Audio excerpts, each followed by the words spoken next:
बिस्मिल्लाहिर्रहमानिर्रहीम। अस्सलाम वालेकुम दोस्तों, अपनी नेक्स्ट वीडियो के साथ आपको वेलकम करता हूँ अपने इस चैनल में। उम्मीद है आप सब खैरियत से होंगे।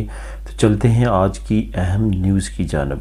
सबसे पहले हम आज बात करेंगे पारो के बारे में। पारो के बारे में एक नई अपडेट सामने आई है और बहुत अच्छी खुशखबरी है, एक बहुत अच्छी न्यूज़ है जो आप लोगों के साथ शेयर करूँगा।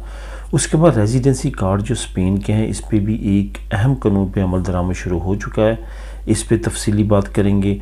ओवरसीज़ पाकिस्तानियों के लिए एक नई खुशखबरी है, वो खुशखबरी क्या है इस पे डिटेल के साथ बात करूंगा। और आखिर में मैं आपको बताऊंगा कि इस वक्त स्पेन की नेशनलिटीज़ की ताज़ा तरीन सूरत हाल क्या है, किन से महीने के जो केसेस हैं वो अभी किन के रिज़ल्ट आ रहे हैं, जिन लोगों के बहुत जल्दी स्टेटस चेंज हो रहे हैं उसकी क्या वजूहात हैं, और जिनके स्टेटस चेंज होने के बाद वापस रिवर्स पे जाते हैं उसकी क्या वजूहात है। जो कि नए दोस्त हैं इस चैनल पे वो काफ़ी ज़्यादा फ़िक्रमंद है इस सिचुएशन से।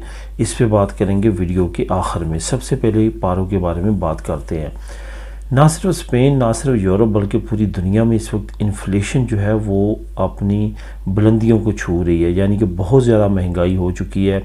इवन इतनी ज़्यादा महंगाई हो चुकी है कि जो दुनिया की स्ट्रॉन्ग तरीन करेंसीज थी उनको भी अच्छा खासा धचका लगा, जिसमें आपके सामने एग्जांपल मौजूद है कि ख़ुद यूरो की कंडीशन काफ़ी ज़्यादा बैड है। इसके साथ साथ पाउंड जो कि बरतानिया की करेंसी है उसकी सिचुएशन जो है वो भी काफ़ी ज़्यादा गंभीर है। यानी कि वो बहुत ज़्यादा हद तक अपने पिछले 70 सालों में इतनी तेज़ी के साथ नहीं उसमें गिरावट आई जितनी कि इन 2-3 महीनों के दरमियान में आई है।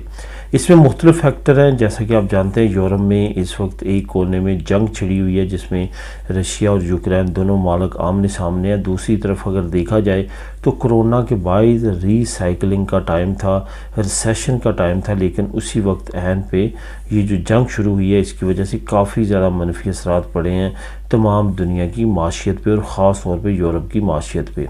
अभी सर्दियों में मज़ीद सिचुएशन ख़राब होने की तवक्को है और ये कहा जा रहा है कि इन्फ्लेशन रेट जो है वो बढ़ सकता है, ख़ास तौर पे जो डोमेस्टिक यूटिलिटी आइटम्स हैं जिसमें इलेक्ट्रिसिटी, गैस, इसके साथ साथ बाकी जो लवाजमात हैं वो भी इंतहाई महंगे होने का ख़दशा है। यही वजह है कि हुकूमत मुख्तलिफ़ जगहों पे, मुख्तलिफ़ मकामात पे मुख्तलिफ़ रायतें देने की कोशिश कर रही है, जिसमें अहम रायतों में आपके साथ मैंने शेयर किया था कि नेक्स्ट ईयर जो है वो मिनिमम सैलरी रेट भी बढ़ाया जा रहा है। अभी जो आज आप लोगों के साथ एक नई न्यूज़ शेयर करूंगा जिसका लिंक भी नीचे मैं लिंक नंबर 1 पे डाल दूंगा, वो है पारो से रिलेटेड। तकरीबन 12.67% जो कि तकरीबन 13% बन जाता है, वो आपको पारो में इंक्रीजमेंट यानी कि इंक्रीमेंट मिलेगी। जहां आपको पहले पारो मिलती थी 1000 यूरो, अब अगर आप उसमें ऐड करेंगे तकरीबन 13%, तो वो तकरीबन आपको 125 यूरो के करीब अजाफी जो है वो पारो की सूरत में मिलेगा। यानी कि 1100 से ऊपर आपकी पारो बन जाया करेगी जिनकी पहले 1000 थी। ये मैं एग्जांपल के तौर पे कह रहा हूँ।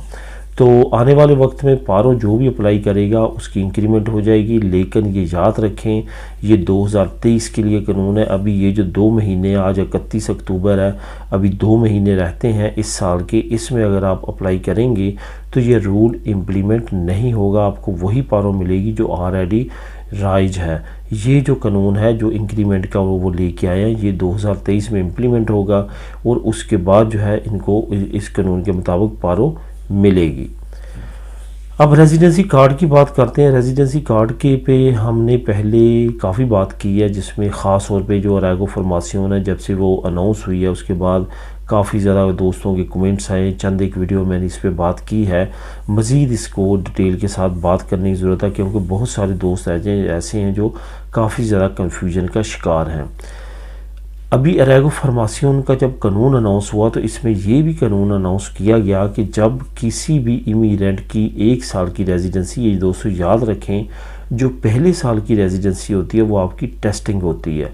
ख्वाह वो आप अरागो लिबराल में लें, ख्वाह आप वो अरागो सोशल में लें, ख्वाह आप वो आपको अरागो फॉर्मेशन में मिलेगी। वो बहुत ज़्यादा रिस्की रेजिडेंसी कार्ड होता है। उस पर ख़ास तौर पे आपने जो है बेशक आपको कुछ मशक्क़त करनी पड़े यही समझ लें कि आप एक चिला काट रहे हैं, तो वो करना पड़े तो वो आपने लाजमी करना है उसको आगे रिन्यू करवाने के लिए।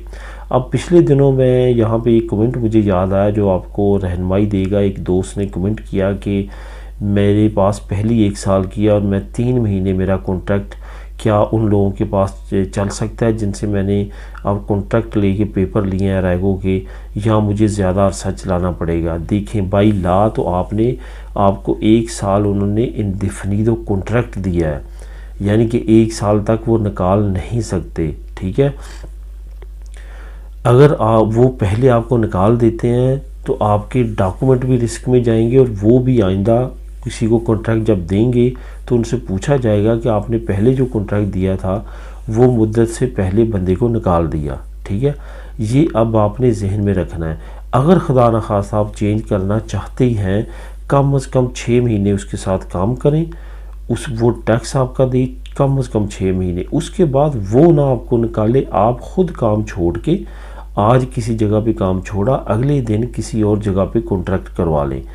और ये कोशिश करें कि यहाँ पे अगर आपने कॉन्ट्रैक्ट पे अपनी सैलरी लिखी थी फॉर एग्ज़ाम्पल 1000 यूरो, जो नए कॉन्ट्रैक्ट पे आपने काम शुरू किया 6 महीने के बाद नई जगह पे जाके वहाँ पे 1100 यूरो लिखें या 1050 यूरो लिखें, ताकि वो समझें कि ये सैलरी ज़्यादा होने की वजह से इसने यहाँ पे जॉब छोड़ी है और दूसरी जगह पे शुरू की है।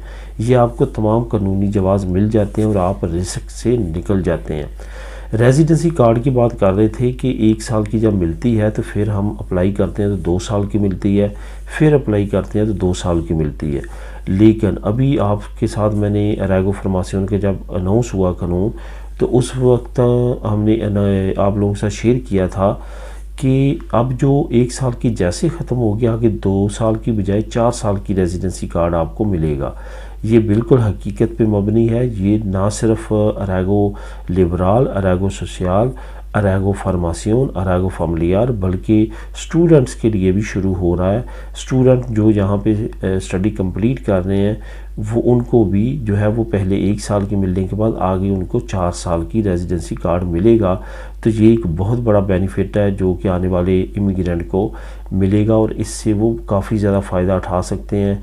इस पे काम भी फिर कर सकेंगे, बिज़नेस भी कर सकेंगे। ये एक बहुत बड़ी अपॉर्चुनिटी है जो कि आपको मिल जाएगी। ओवरसीज़ पाकिस्तानियों के लिए एक अच्छी खबर, एक अच्छी रायत ये है कि हुकूमत पाकिस्तान ने अनाउंस किया है कि जो ओवरसीज़ पाकिस्तानी है, आपको मालूम है हम वहाँ पे जाते थे तो हमारे पास अगर अपने पर्सनल यूज़ का मोबाइल भी होता था तो वो 60 दिन के बाद रजिस्ट्रेशन उसकी करवानी लाजमी होती है, टैक्स देना लाजमी होता है, वरना वो ख़त्म कर दिया जाता है, उस पर जो है उसको ब्लॉक कर दिया जाता है, वो आप वहाँ पे यूज़ नहीं कर सकते। पाकिस्तान की हुकूमत की तरफ से अनाउंस हुआ है कि एक मोबाइल जो भी ओवरसीज़ पाकिस्तानी लेके आएगा उसकी जो है वो 60 दिन के बाद बिल्कुल भी उसको ब्लॉक नहीं किया जाएगा, बल्कि वो यूज़ करता रहेगा, उस पर कोई भी टैक्स पेमेंट करने की ज़रूरत नहीं है। ये एक अच्छी अपडेट है जो मैंने सोचा कि आप लोगों के साथ शेयर कर दूँ। स्पेन नेशनलिटी केसेस के ताज़ा तरीन क्या सूरत हाल है और किस तरह से अभी से जो है वो केसेस पास हो रहे हैं, क्या रफ्तार के साथ, स्लो या मीडियम। यहाँ पे आपको ये बताता चलूँ कि इस वक्त जो है वो मार्च तक, जो 2021 मार्च तक हैं, उसके केसेस सामने आए हैं कि उनके पास हुए हैं। लेकिन साथ आपको ये भी बताता चलूँ कि रफ्तार अच्छी खासी तेज़ है, स्लो रफ्तार नहीं है। ख़ास तौर पे इन्होंने अगस्त के महीने से लेके अब तक जो है वो काफ़ी रफ्तार दिखाई और काफ़ी तेज़ी के साथ लोगों की फ़ाइलें जो है वो पास हो रही हैं और उम्मीद है कि आने वाले वक्त में भी ये फ़ाइलें इसी तरह से पास होती रहेंगी। वो लोग जिनके केसेस आगे बढ़ते हैं फिर रिवर्स आते हैं, उनको मैं ये कहना चाहूँगा कि जब आपके केसेस को क्वालिफिकेशन पे आप जाते हैं और आपका वापस स्टेटस किसी भी स्टेटस में कन्वर्ट होता है तो इट्स मीन कि आपकी वेरिफिकेशन शुरू हो चुकी है डॉक्यूमेंट्स की। पहली नज़र में वो आपके तमाम डॉक्यूमेंट्स देखते जाते हैं, उनकी वेरिफिकेशन ऑनलाइन करते जाते हैं, तो आगे आपका स्टेटस बढ़ता रहता है। लेकिन कुछ डॉक्यूमेंट ऐसे हैं जिनको उनको बाई डिपार्टमेंट वेरिफिकेशन कराना पड़ती है, जिसमें सबसे बड़ा डॉक्यूमेंट है आपके करैक्टर सर्टिफिकेट का।